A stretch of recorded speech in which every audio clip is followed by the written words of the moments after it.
Ihora lesibili esilidikadikayo mbukeli kanti ilokhu ishosholoze njalo inqole emasondo sonke inqamla amagqumana amathafa igama lami ngunoxolo kwaMwalihle bangaleli mhlopheqwa kanti ke igama lohleli Ekhaya Jikelele mbukeli uyazi kunomunye ke othenje ihe webosisi othi usathi ufaka indoda idliso ivela ithithize ngalendlela ukuthi iziphucwe na inkukhu isinkwa maqeda lapha ikhale ke igijimize kuyizofuna ukugona anazi dinda angihambi ngedwa ke ngihamba noMakholi uMadlungothi yes Bukeli ngoku ke singena kwi-yure yesibini yenkqubo kwaye ke siza kuqhubeka phambili sikuphathela sikuphakela ezisematheni nazo zonke ezisemdleni woluntu ukukrobisa ke kumanqaku esithe sawachaphazela aquka elithi kututyulwe kwasweleka bakhwetha babini enqamakhwe elinye lithi ke umbutho ye-ANC ithi uNelson Mandela uza kuhlala ekhunjulwa ngemisebenzi yakhe yoluntu lo mbutho ke uthethe oku njengoko kuqatshelwa iminyaka 10 lingasekho eliqala lomzabalazo ntimlo ke ukholosa kalubisi uMadlungothi masijonge eziphala phambili kule yure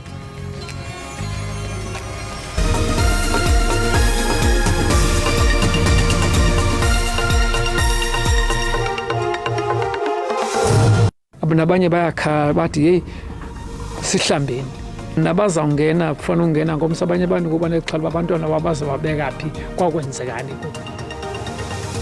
kututyulwe kwasweleka bakhwetha babini enqamakhwe kwiphondo laseMpuma Koloni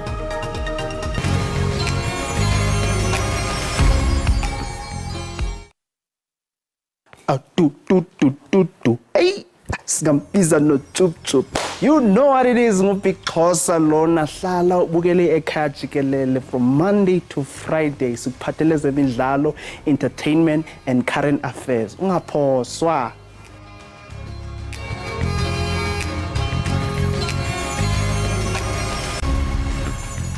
Usapho labakhwetha babini abadutyulwe basweleka bekunye nomntaka benqamakhwe eMpuma Koloni lumemelela kwi-arhente zonyanzeliso mthetho ukuba zithabatha amanyathelo ngokukhawuleza ngakwezi zigilamkhuba.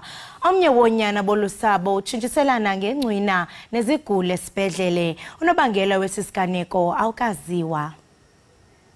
Usapho lwakwaBhusakwe belinethemba elikhulu ngonyana balo uAnele noWonke. Olusapho belijonge kusuku apho bazobuya khona bengamadoda kodwa ngoku bajongene namalungiselelo omngcwabo sidandathekile asiyazi neyokuqala neyokugqibela noba masithini bekuthini because sizange siyibone into enje sizange sive into yokugawulwa kwabantwana besesuthwini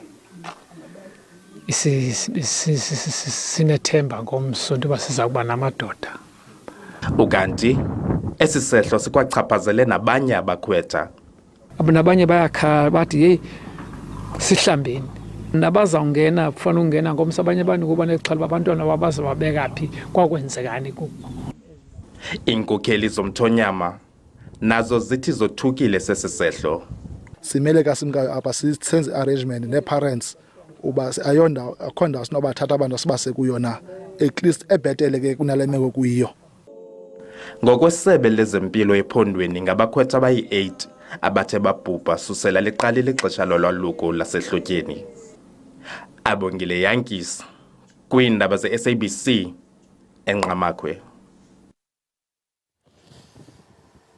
Umnyango wezempilo KwaZulu-Natal umise zonke izinhlelo zokuxhumana ngqo nomphakathi isikhathi esiyinyanga yonke endwedwe enyakatho yeTheku lokho kulandela ukuphangwa kubulawa umhlengikazi womuntu wesilisa kule ndawo lesike akusona isigameko sokuqala kwazise phela igilamkhuba zihlasela nezimoto ezithwala iziguli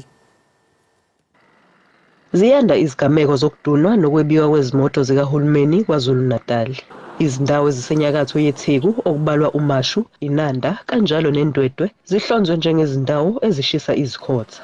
Izinyunyana zabasebenzi bezempilo zisekufika ekugcineni emva kwalesigameko sakamuva sokudunwa kwemoto ezidlule nomphefumulo womhlengikazi wesilisa. Eminyakeni emibili edlule amadoda ayisishiyagalombili abehlomile angena emahhovisi omnyango wezolimo eNdwedwe abamba onogada ahamba nezimoto zikahulumeni. Ukholakala ukuthi lezi zigebengu ziyingxenye yeqembu eliduna izimoto zikahulumeni. umnyango wezempilo uthi ubheka izindlela zokuqinisa ukuphepha kwabasebenzi. Kusho ukuthi uma sazama ukuthola indlela ne-solution kuzofuna siwasuspende ama-outreach programs e-department onke at least for the next month while sikwazi ukuplana kahle. Izinyunyana zithi ukudunwa kwezimoto zikahulumeni ikakhulukazi endwedwe yinto endala edinga ukufakelwa izibuko. Abasebenzi baba ne-trauma bengalitholi uxhaso kuhulumeni. Amaphoyisa aphenya icala lokubulala, elokuzama ukubulala nelokuduna izimoto. Ingunenhlakani Phamagwaza ezindabeni ze-SABC eThekwini. I-ANC ithi owayesakuba ngumongameli weli uNelson Mandela ongasekhoyo uyakuhlala ekhunjulwe ngokuzinikela kwakhe ngokusebenzela abantu ngentobeko nenhlonipho. Phezolo ke bephawula 10 leminyaka oko wasweleka umongameli wokuqala welilizwe owanyulwa ngokwentando yesininzi. uMadiba ubhubhe ngonyaka ka-2013 eneminyaka engama-75 ubudala emva kokugula ixesha elide. Diba oyingqalabuthu yomzabalazo obonakala futhi njengomholi omkhulu kunabo bonke emhlabeni. Owayihola uphiko lwezomkhonto wesizwe kwe-ANC aphinde futhi abe umongameli wokuqala eNingizimu Afrika onsundu.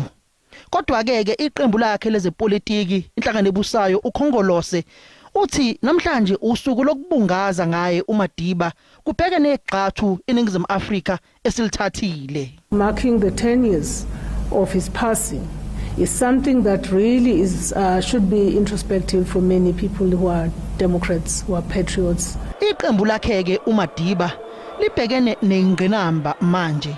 Ukhetho langonyaka ozayo selifaniswa nokhetho lango-1994 lapho uMadiba adla khona ngamalengiso engena njengomongameli waseNingizimu Afrika. Ngonyaka ozayo ke abaningi sebeqagulile ukuthi inhlangano ebusayo i-ANC angeke kuhambe kahle okhethweni.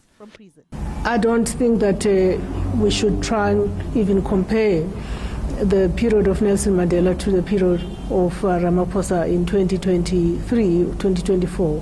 Umzukulu walengqalabuthu yomzabalazo uNkosi uMandela uthi umkhulu wakhe kumele akhunjulwe kuzwelonke kakhulukazi nasemhlabeni ngokuthi wadlala igxathu elikhulu enkululekweni yabantu basePalestine nalapho iNingizimu Afrika kumele iqhubeke naloyo mzabalazo. We felt on this day of his passing, we want to come and lay 3 wreaths at the feet of his statue. As you know, here in the Union Building lies the tallest statue of Madiba in the world. Umhlaba wonke ke jikelele ubungaza yona leminyaka eyi10 solwekelo wayengumongameli waseNingizimu Afrika ashiya emhlabeni. Ngingusamkele Maseko ngibekele izindaba ze-SABC eGoli. Inhloko yamajaji uRaymond Zondo iyayichitha insolo ezithi inkantolo namajaji kuleli kubanjwe ngobhongwane futhi akekho salethe phambili ubufakazi obukhomba lokho. Ijaji uZondo belethula inkulumo engqungqutheleni yamajaji eyinsuku ezintathu eSun City eNorth West. Isiqubulo sale ngqungquthela sithi towards a single, effective and fully independent judiciary. Inhloko ecandelo lezomthetho kweli uJudge Raymond Mlungisi Zondo ithi sekuyiminyaka emine isenza isimbonono sokuba abanobungqina bokubanjwa kwabezomthetho ngoqhoqhoqo mabeze ngaphambili nobungqina kodwa namhloku akekho seze nobubungqina ngaphambili. For 4 years I called for everybody who had evidence that the judiciary in South Africa is captured and nobody came with any evidence. uJudge Zondo uthi abenze ezitsholo ngabafuna bezomthetho kweli bajonge ngeliso lesikhogo. The accusation is made by those who wish to ensure that the judiciary of South Africa is not trusted by the public. Kuchanje abezomthetho bajongene nezitsholo eziliqela kuquka nengxelo kwakusithiwa iqulunqwe ngabezobunhlola baza abeagente ezobunhlola bema enhla besithi lo ngxelo ayiqulunqwanga babo.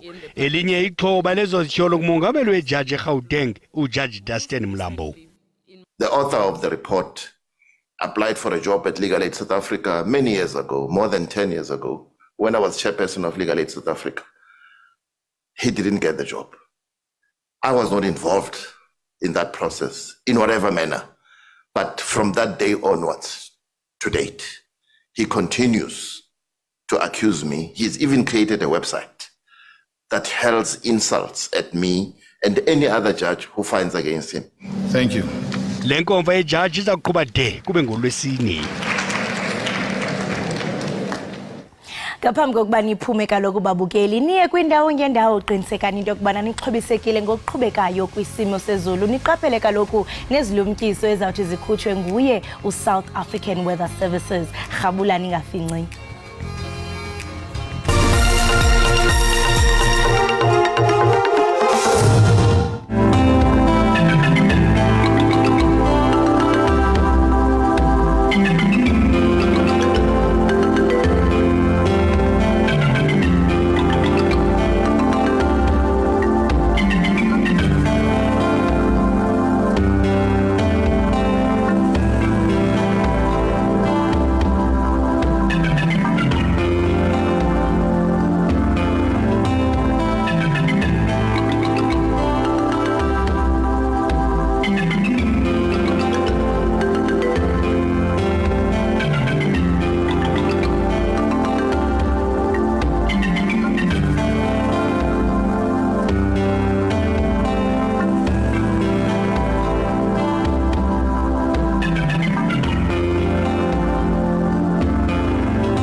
Siphinde sikwamukele mbukeli lapha ekhaya Jikelele sibonge ngokuthi usahlanganyele kanye nathi.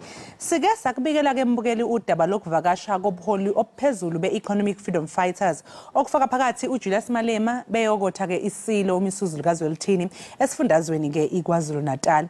Ukuthola kabanzi ngalolu hambo lwe-EFF sixoxa ngocingo nentethele indaba lapha e-SABC ezinze eThekwini uvusi wakwaKhumalo nokungiyena ke obecoshela lolu daba. Vusa sikubingelele sikwamukele lapha ekhaya Jikelele. Nginibingelele ekhaya kanjalo nababukeli. Sicela nje ukuchazela umbukeli Vusi ukuthi ibizokwenzani iEFF KwaZulu Natal. Yebo njengoba iEFF ibisesifundazweni nje kakhulukazi kusukela ngempela sonto esiphuma kuyo kade besemgungundlovu lapho kade bethulo abakubiza ngeGround Forces Forum.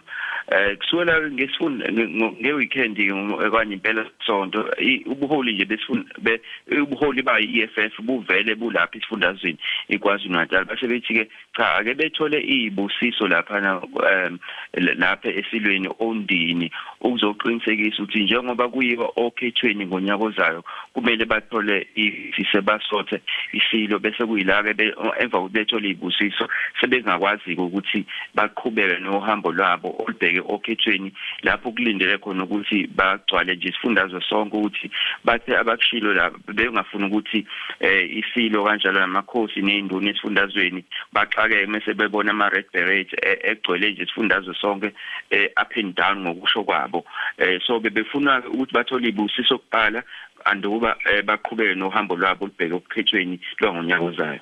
Ngabe ikhona ningxoxo ke abathe ukuyibamba ke mhlawumpe nanokuthi mangabe bezikhona ngabe ihambe kanjani? Yebo ingxoxo ezikhona ikakhulukazi ilo lokhetho lwangonyaka ozayo ingxoxo zabo labelele emaphuzini nje ambalo olunye lwawo ukuthi kube khona ukuzwana uxolo nokuzwana esifundazweni siyazi ukuthi ngaphambilini isifundazwe besinezibalo eziningana zabantu kunyaka nonyaka bekuhlanganiswa abantu abevile emashumini amabili abantu ababula kuhlanganisa amakhansela njengoba nje kade ngikhuluma nje izolo lokhu kade kubulawa lapha uSpeaker wasemngeni municipality lapha nangasemgungundlovu so igameko lezi eningana lapha KwaZulu-Natal ehlanganisa ukubulawa kwamakhansela kanjalo lawo amaqembu ezepolitiki kakhulukazi ANC nayo IFP kanjalo NFP so bathi ke bakhathazekile bona njengobuholi be-EFF ukuthi isifundazwe hlezi sisematheni kakhulukazi ngezigameko ezingezinhle kakhulukazi njengoba futhi sekhona nalento ebizwa ngeinqabi umalema umholi we-EFF ukholwa ukuthi engazi ukuthi asikho isombululo uhulumeni aqhamuka naso kakhulukazi lapha KwaZulu-Natal ukuqeda lento yobunkabi esifundazweni okunye ke futhi abakhulume ngakho elinye lamaphuzo amqoka yileli ke elithinta umhlaba siyazi ke la ukuthi ukwakheka kweingonyama trust enganyelwe isilo yona ibibuke kwazi ukuthi inokuphikisana nezimiso zeqembu EFF njengoba EFF ithi umhlaba kufanele ube ngaphansi kukahulumeni wonke kungabi khona umuntu ozoba nomhlaba nje yedwa ngayedwana ngoba kahle hle ingonyama trust okuyiyona ephethe umhlaba wesilo ingaphansi kweso lesilo njengoba lapha KwaZulu-Natal umhlaba ongaphansi kwengonyama ubabele kuma hectare angu 3 million lapha esifundazweni iKwaZulu-Natal so bekukhona loyiso nkonondo kodwa umalema sisesimbuza lo mbuzo wasesho ukuthi cha awukho umahluko kahle hle ukwakheka kweingonyama trust ikhona kahle hle nakho abakufuna ngoba ingonyama trust njengoba iaccount lapha eParliament lokho kusho ukuthi nayo ingaphansi vele umhlaba wayo kusho ukuthi ungaphansi kweParliament kukahulumeni so kuyinto vele bona abayiqhakambisa so ngeke ibe khona inkinga uma ukuthi bona bathatha ubuholi beningizimu Afrika yonke ingonyama trust still isazoqhubeka ibe khona kanjalo namakhosi okanye imhlaba engaphansi kwamakhosi bazosebenzisana nawo ngeke kube khona umahluko kuyiwa phambili. Manje siyababona ni abaholi ke bezombusazwe ngoba nje siyababona lokhu nje ke bevakashela isilo engabe kusho ukuthini lokho Yebo amaqembu ezepolitiki siyabona impela lokho etheleke njalo endlunkulu lapha nje izolo nabo belapha legislature endala eshamthetho esidala isilapha ondini ngaphambilini futhi kwalokho emasontweni amabili edlule bekuvakashele bebezokotha isilo bekhona iqembu iIFP na bizocela ibusise endleleni yayo ebheke okhethweni kanjalo futhi ke izolo bekuyona iEFF nobuholi bayo nje bonke phezulu kuhlanganisa noMarshall Dlamini Secretary General waliqembu kanjalo futhi ke noyisekela mengameli umnumzana Floyd Shibambu bebegcwele nje lapha bezokotha isilo baphinde futhi ke bashiya nenkomo kungaqali ke umnumzana Malema ukuthi ashiye inkomo lapha endlukulu ngaphambilini ukuyakwenza lokho esilweni lesakhothama uzolithini ka kuZulu nayo ke IFP nayo yenza okufanayo kulela emasontweni amabili edlule asikusho ke futhi lokhu sigcine izolo nakuba ke namhlanje nakuba iDA isingathe ukuhamba komholi walapha nemngeni sigcine nje kodwa izolo ngaphambi ukuthi senze leso sigameko iDA nayo bivele namhlanje ihlose ukuthi iyokotha isilo khona namhlanje nakuba sebevelelwe kumshophi ka sazi ukuthi inhlelo zabo sezizoma kanjani njoba umnumzana uPhaphaso uyena iprima candidate yesifundazwe KwaZulu-Natal uyena obezohola uhambo namhlanje nakho ke eseshonelwa lapha umasipala avela ubusayo uSpeaker uSpeaker yebo ewakhona lapha emngeni so lokho kusho kakhulu amaqembu ezepolitiki ngoba ayazi ukuthi isifundazwe lesi singaphansi kobukhosi bakwaZulu so uma ufuna ukwenza into uphumelele kuzomela uhambe laphana njalo uhambe uyovuselela uphinde futhi uqinisekise ukuthi ubuholi bomdabu wena njengeqembu lezepolitiki inqubomgomo ikuthinta kanjani okusho ukuthi bayihlonipha ke indlunkulu wonke lamaqembu ezepolitiki nokuthi ngaphansi kobukhosi ngaphansi kobuholi babo ubuholi bomdabu ikakhulukazi bazoqinisekisa basebenzisana nabo ngoba abantu ke laba abachazwa abantu abahlezi besondelene kakhulu nemphakathi okuthi ikakhulukazi lapho esifundazweni KwaZulu-Natal umhlaba omningi ungaphansi kwengonyama trust yona ephethwe isandla sesilo lapha esifundazweni KwaZulu-Natal. Omunye ke angabuza Vusi ukuthi njengoba phela vele sekusondela ukhetho lwangonyaka ozayo yini kangake lamaqembu ezombusazwe sehamba eyokutha inkosi lapha yana eseyihlonipha kangaka ngoba sekusondela leso sikhathi akusikho mhlawumbe ukuthi NEFF isisondeza kangaka nje esilweni ngenxa phela izombusazwe ke phecelezi politics. Yebo kunjalo impela ukuthi bavele nje iningi labo bahlose lokho ukuthi bathole ne support kubonakale eindaweni zamakhosi ukuthi amaqembu ezepolitika asondelena kakhulu kangakanani nabo abantu abasema zingeni kakhulukazi aphansi abangaphansi komhlaba weseli kakhulukazi lapha futhi kwaZulu Natal okuningi kwabo ngoba kuqhamuka kanje ngoba vele sekusondele isikhathi sokhetho njengoba ngishilo ngaphambilini nje ne-IFP wenzile lokho iyona EFF izolo namhlanje futhi iyona ke futhi iDA ukulindela ukuthi iyokotha isilo so amaqembu amaningi kubonakala ekwenza lokhu ngenxa yokuthi sekusondele vele ke isikhathi sokhetho ngoba unyaka ozayo indlela zonke izobe esezibheke okhethweni abaningi ke impela basho njalo ukuthi nani EFF naye manje ukungani isondeza lapha eNdlungulo ingoba vele ke sekubheke okhethweni kodwa ke uma wabuza bona ngeke bakusho lokho kodwa ke siyabona ukuthi cha kuyenzeka impela ukuthi amaqembu amaningi azama ukuyisondeza eNdlungulo ukuze bathole amavoti athe xaxa ngoba kubonakala ukuthi basebenzisana nobuholi bomdabu. Manje ke Vusi ke njengamanje bakuphi ke omaleme ngabe sebehambile sebesiflathele isifundazwe noma mhlawumbe ikhona inhlela abasenazo abasazoqhubeka nazo esifundazweni? Ngokwazi kwethu uhambo lwabo beligcina namhlanje nakuba kusekhona ke inhlelo zabo zangaphakathi ezidingidwa ibona ubuholi ngaphambi ukuthi bahambe ngoba bafike la esifundazweni bathe basazozinza kodwa impela sikusho lokho bathe basazozinza lapha esifundazweni uqinisekisa ukuthi basebenza kakhulukazi emphakathini lesiphila kukhona ubuholi nje abanye babaholi okuthiwa ngeke besabuyela eGoli bazohlala nje lapha isikhathi eside besebenzisana nobuholi bakhona lapha isifundazweni obuholwa umongezi ithwalo kuyena ke usihlalo wa EFF lapha isifundazweni kwaZulu Natal asikusho ukuthi abanye babaholi bazobuyela emuva kodwa abanye bathe bazokwenza iKwaZulu Natal kube yabo ngoba bayibona iqhaza elibalekile iKwaZulu Natal ngoba bathe bakhombi iKwaZulu Natal kakhulukazi kwi-EFF ikhombisa ukukhula ngokwamavoti ngoba bathe ngo-2014 isikhathi iqembu lisungulwa ukhetho likazwelonke bathola amavoti angu-70,000 kwathi ukhethweni olulandela kazwelonke ngo-2019 bathola amavoti angu-350,000 okusho ukuthi iqembu liyadlondlobala lapha esifundazweni so bathanda ukuthi lamavoti la balokhu bewaphinda ngoba akholele ukuthi KwaZulu Natal amavoti abaluleke kakhulu njengoba futhi ke isifundazwe zokhumbula ukuthi singisesibili ngobukhulu ngokwe-population ngokwama numbers silandela isifundazwe iGauteng. Sibonga kakhulu ke Vusi ngesikhathi sakho. Siyabonga kakhulu sisi. Lewo ke mbukele besixoxisana naye uVusi Khumalo intatheli yalapha eSABC ezinze lapha ya eThekwini bese inkankanya nje ke naye udaba lwe-EFF njengoba sazi ukuthi kizolo ibilapha ya Ondeni lapho ibiyokotha khona isilo uMisuzulu kaZwelithini njengamanje ke mbukele sinje ke qu 8 siyabuya emva komsuzwana.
Babukeleli ngumdlalo weqonga onomtsalane kakhulu kwabo bathanda imidlalo yeqonga. Lo mdlalo ke uqulunqwe ngumxolisi The Great Masilela. Kulindeleke ukuba ungapheli nje ekuboniseni isakhono sakhe njengombhali wemidlalo yeqonga, kodwa nonobuchule bakhe bokuyila amabali atsala umdla kubabukeli. Lo msebenzi ke weqonga uthembisa amava angenakulibaleka kuba bonke abaza kube bewubukele. Kusixelela banzi ke ngawo lo mdlalo naye umxolisi The Great Masilela apha e-studio. Umxolisi The Great Masilela, masikubulise sikwamkele enkqubeni yethu Ekhaya Jikelele. Thank you so much for ba ube nathi namhlanje. Ngiyabonga, thank you for having me. Wow, ndingatsho ndithi ngalama ngesi xa ndijonge la clip. Yeah. Captivating lelona gama engathi ndilisebenzise. Ngaphambi kokuba sihlabele mgama sifumanise ngakumbi, ndiyathanda ukufumanisa into yokubana lo mdlalo weqonga umalunga nantoni. Lena, it's a story about identification and finding a name. So it's a quest of finding our names and what our names mean so that we could trace back and learn how to pray correctly and understanding who we are as black people. Because I believe that every name is a prayer in every lineage. So, for an example, if I could say these names until the beginning, I could get to a point where I could pray to my God in a correct way. So the play is a quest of finding all these meanings and all these names and what do they mean to us. That is quite profound. I mean, talk about finding your name. That is finding your purpose. That is finding your destiny. That is finding your identity as a black child. It's quite profound. And do you want to understand your role as a director, artistic director to be specific? I mean, what would you say are some of the challenges to bring this play into life? Challenges is also finding the authenticity of the world. As you can see, Lena is based on also how do we find a transition between the living and the ancestral world. So the challenges are how then do we get into that space without tampering with other people's beliefs, because not everyone believes in ancestors, not everyone some they believe in God. So challenges is how to navigate the space for the actors to also tap into the spiritual world. So even the actors themselves, it's not just banasiyadlala, but they need to tap in. We need so to that, I mean, even nomtu oibukeleyo can highly resonate and bring to life. And speaking of that, because I see that, I mean, kulomboniso, uye wabakanti uquka, I mean, real life, because in Teglandi Jong and yaboni dobana kukruma nempepo. I mean, from choreography, kusetyenziswe nedishi, esetyenziswa ezlalini, ndabona nenqawe idluliswa. You know, I want to understand when you talk about ancestry and bringing it to life. I mean, talk to us about the creative process. How did you come up with all these elements? It's convincing. Yeah, firstly, when we make theater, our ancestors, they don't know that we are playing, right? When we are summoning ancestors, the ancestors, they come regardless. So the process of using this thing is also finding a way of respecting the world and also respecting everyone in the room. So with Impepo is also to summon the ancestors of the work and also summoning ancestors of all the actors in the production. And Izij and Impepo is what we use in Ekhaya for any ritual, cleansing. If it's Biyamangwabeni, we wash our hands after birth. So those things are used into executing and making sure that the story becomes as truthful as possible. So xa uzoqhunyisa kwenza zonke izinto akho abavukelwa ngumoya thola ukuthi baya actor but umuntu hey awusa act, come to the real world. They do. And also that's why in the play we break the calabash also to scatter the ancestors, you know, so that if the ancestors are there, because all our ancestors, they don't know that we are playing. But in the moment with the calabash, when we scatter it, we're also trying to break and showing our ancestors that we are playing. It's a play and it's a space of make-believe. Ndiyathanda into yobana ubandakanye nomculo kuba sithe xa siyirhabula la clips afumanisa into yobana there's also a background music. Bekutheni nje kubalekile kuwe as a director to say, you know what, andifuni mhlambe ibe yiplay kuphela kodwa maniquke nomculo, and la mculo udlala yiphi indima in making sure that the story that you are narrating resonate and sound also at the background. So in every African rituals, there is a song, there is dance, there is movement. So we cannot begin to tell a tale about Africans without music. So music is also a moment for us to align with our ancestors, to go into a trance. So also in a play, the music plays a very important role in also creating these rituals and making them so believable. And the music was created by the ensemble of musicians. Well, I can't sing to save my life. I asked them to create music, how I've had the music in my dreams, in my sleep. And then they created music, and it was directed by an amazing woman called Untlantla Dube, who directed the whole music process of it. But the music was created by the musician in the production. Wow. I mean, you speak about having visions and your dreams. You know, I want to understand, Indobana, prior bringing this to life, I mean, the behind the scenes. I mean, uye wabekanti uzlungiselela njani mentally, emotionally for this kind of play. And I mean, before ibekanti uyabhala unikeza, I mean, abantu abaza bring this writing to life. Talk to us about the behind the scenes. So the play I was in the US. So when I was in the US, we in some residence in the US with Dr. Refilwe Lepere. So white people struggled to say Mkolisi. Then Dr. Refilwe had a master class around how to say my name when we were in the United States of America. And then after that, she commissioned me to write a play for TUT. And then that's when I began to write the play. But in the process of writing the play, I wasn't clear how to deal with the name situation. Then my mom passes on. And in my mom passing on, it was a way of me, how do I connect with my mom? How do I keep the umbilical cord of names in praying to my mom and sending messages to her to send to my ancestors? So those were my preparations. And even when I go to sleep, she's simple and ask that, can I see this world and be truthful to it? And images and sounds, they do come in my sleep.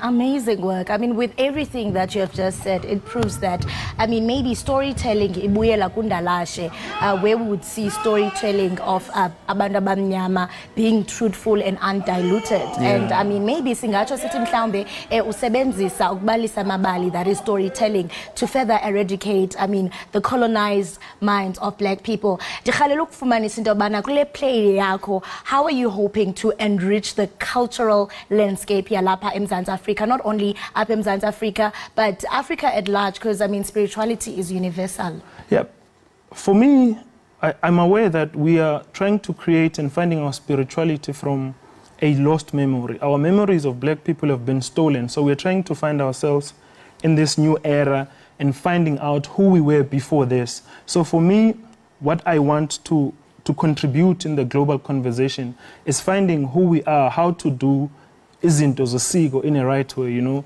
ukuthi kuphaswa njani, kuhlatshwa njani, you know, because I was in a talk with Umandla Mbotwe, and then he's spoken about what if what we're doing as black people is wrong? What if impepha kumele ishiswe, you know? What if imbuzi akumele ihlatshwe? But how then do we learn the right ways of doing our ancestral rituals and blackness? So my contribution is, how do we do this also in our people? In the center of Itembisa, we are doing these works in the township so that we could have this conversation and surely would find pieces of our memories that have been lost. Pieces of our memories that have been lost. So all in all, we are in an era of relearning and unlearning. I want to understand the characters othe wabekanti uyaziquka kulo mdlalo, and bekunzima kanjani, especially looking at the main characters. Intoni ongathi mhlambe bayazirepresenta kakhulu, and also abathi banomdla bayafuna ukubona lo mboniso uphi njani nifumane kanjani?